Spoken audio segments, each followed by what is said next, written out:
Noong una, kabang-kaba talaga ako. Madaming rehearsals, hectic yung schedule, tapos nagkaroon pa ako ng sipon at saka ubo. Pero nung sinabi po nila na madami daw pong tao, syempre mas lalo po akong kinabahan, pero masayang-masaya po ako dahil may pumunta sa concert ko.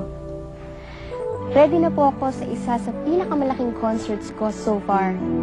Samahan niyo po ako sa Sarah to Love Her More.